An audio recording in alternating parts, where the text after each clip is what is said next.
2017. And I don't care what you've been through, this year, God has been with you.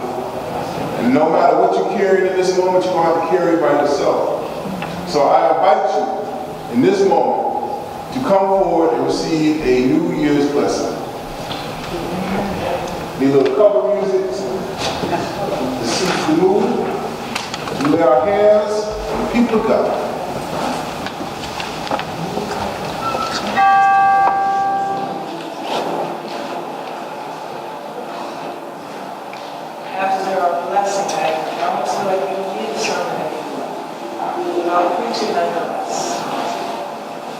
Gracious God, speak to us through your word and grant us favor such that our heart, such that our mind, and such that our action become a reflection of you. Amen. Here we are, friends, gathered. Here we are, friends, gathered in this sacred place in these final moments of this calendar year, to celebrate the grace of God in and around our lives. We have gathered here. We've come to this place today with an assortment of emotions. Nonetheless, we come ready to make one voice in word and in song so that we might experience the goodness of God. This is good. And I am glad to blend my voice with each of you today. Now, friends, when we leave this place to re-enter the lives that await us, I want for each of you to take two things. First, I would like for you to commit to speaking a word, to singing a song when you see the grace of God at work in creation. And secondly, I want you always to expect a word of God's grace and of God's salvation to rest upon you. I will tell you why such a stance, such a posture is much needed in our communities, in our lives, for such a time. At the heart of our gospel reading is a story of strangers having a profound encounter. First, we are told about Mary and Joseph with the baby Jesus' encounter with Simeon, to then be followed by their encounter with the prophet Anna. When Simeon held the baby Jesus in his arms, he spoke with confidence, "Lord, you have set your servant free, to go in peace as you have promised. For these eyes of mine have seen the Savior, whom you have prepared for all the world to see, a light to enlighten the nations, and the glory of your people, Israel." We no longer get a chance to say this prayer often at St. Luke's, but many of you are familiar with it. It is a prayer we chant or say during evening prayer or compline. The prayer is entitled, "The Song of Simeon."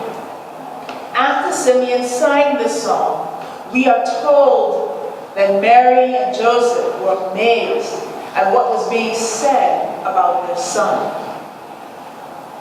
Earlier this week, I heard a story from a friend about an encounter she had at Staples.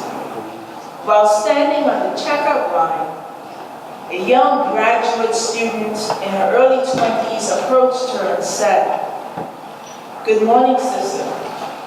Whatever struggle you are going through, I want you to know that God has got you.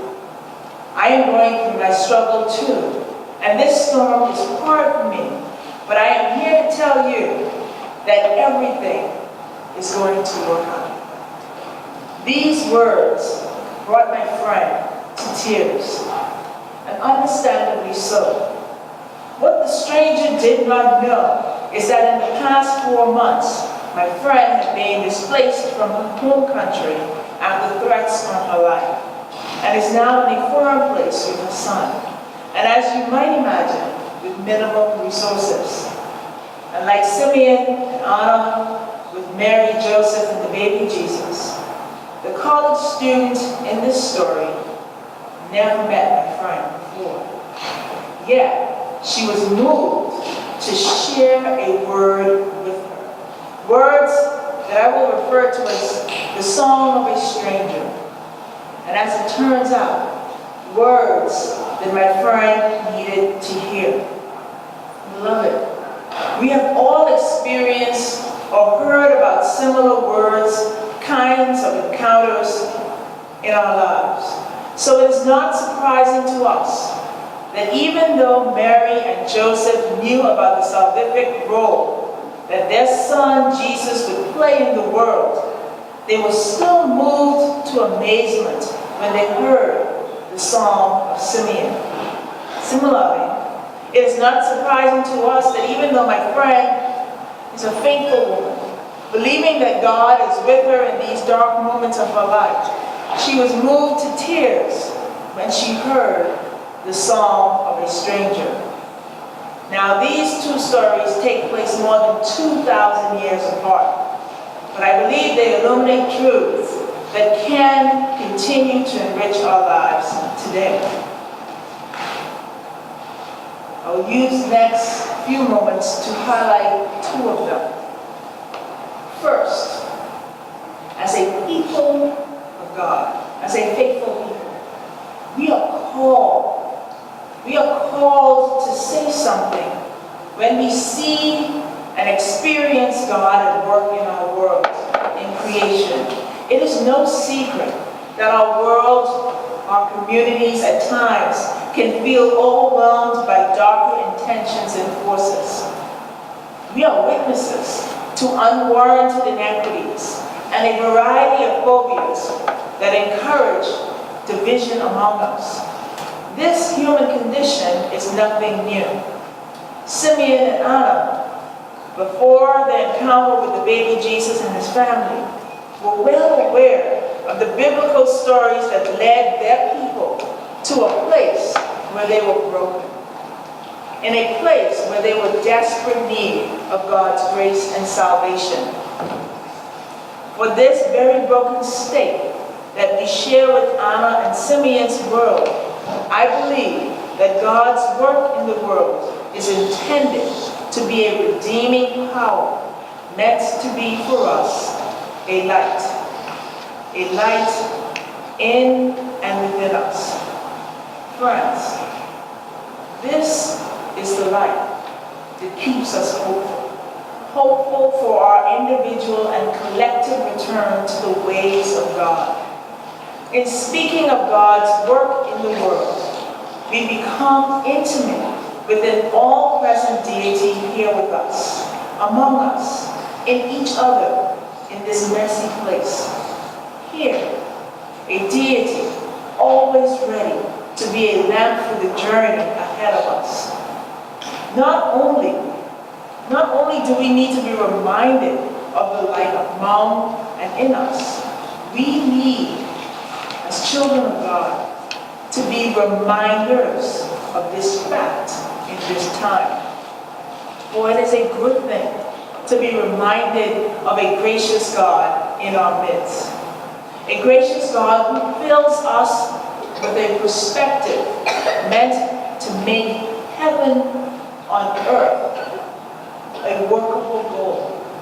A gracious God who fills us with a kindness meant to make our communities thrive and flourish.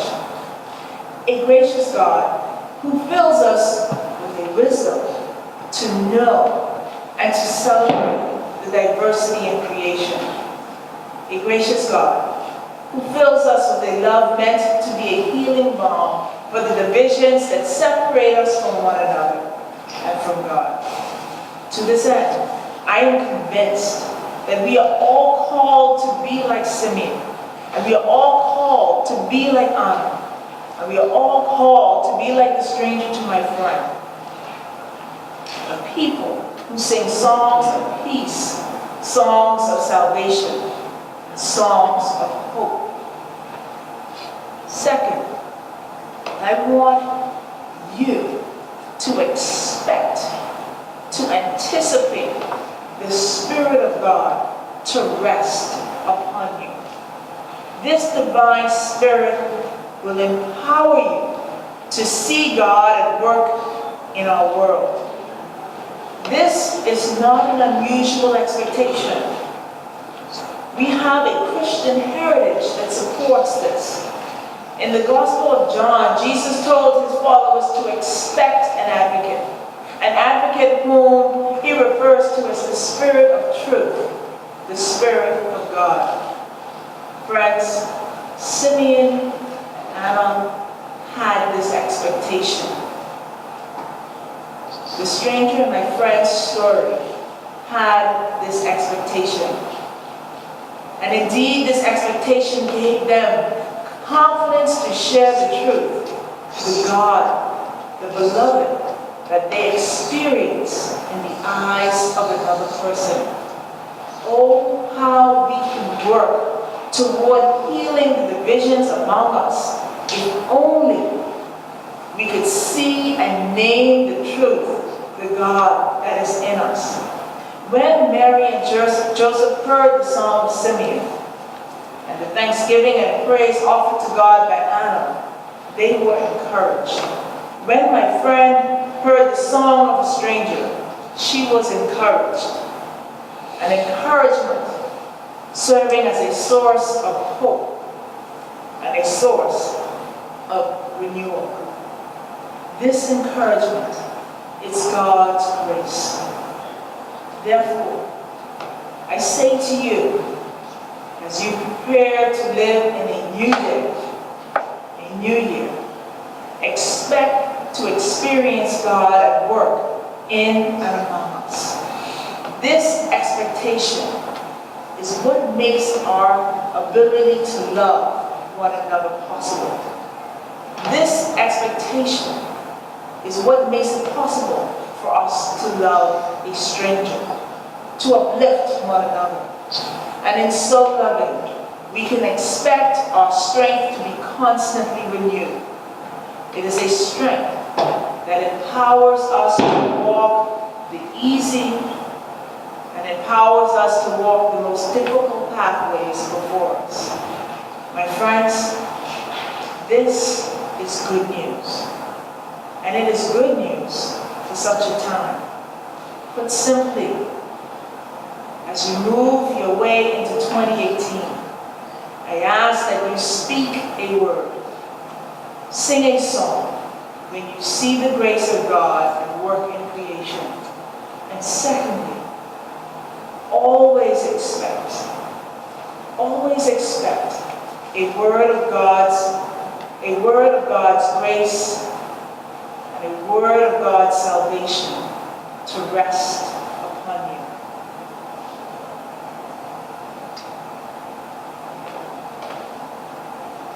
I would like for us to pray a prayer together. It is found on page 87. Page 87 in your Book of Common Prayer.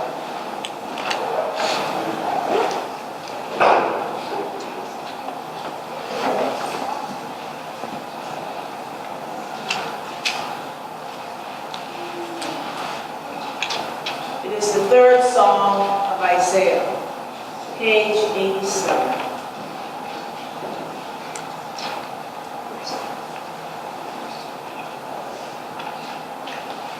Let us pray together. Arise, shine, for your light has come, and the glory of the Lord has dawned upon you. For behold, darkness covers the land, deep purple shrouds the peoples, and over you the Lord will rise, and his glory will appear upon you. Nations will stream to your light, and kings to the brightness of your darkness. Your gates will always be open. By day and by night, they will never be shut. They will call you the city of the Lord, the Zion of the Holy One of Israel. Violence will no more be heard in your land. Ruin or destruction within your borders.